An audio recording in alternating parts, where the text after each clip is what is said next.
Cela fait 3 ans que 7 pays du Sahel se sont unis pour travailler à améliorer la résilience des populations de la zone face aux mutations environnementales.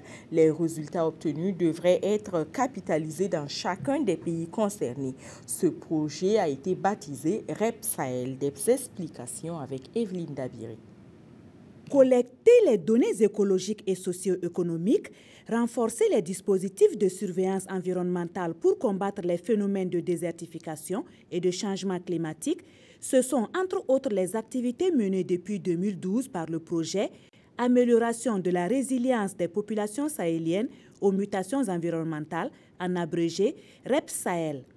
Et après 3 ans de mise en œuvre, REP Sahel fait un bilan au cours de cet atelier afin de corriger la gestion des ressources naturelles avec, au final, l'amélioration des conditions de vie des populations sahéliennes. Il y aura des travaux terrain qui vont être faits ensuite pour la validation de ce qui a pu être interprété dans les bureaux et ainsi de suite. Il y aura également, ils vont travailler à ce qu'il y ait quelque chose de beaucoup plus concret au niveau des populations en termes de lutte contre ces effets des changements climatiques, donc par la réalisation par exemple de forages.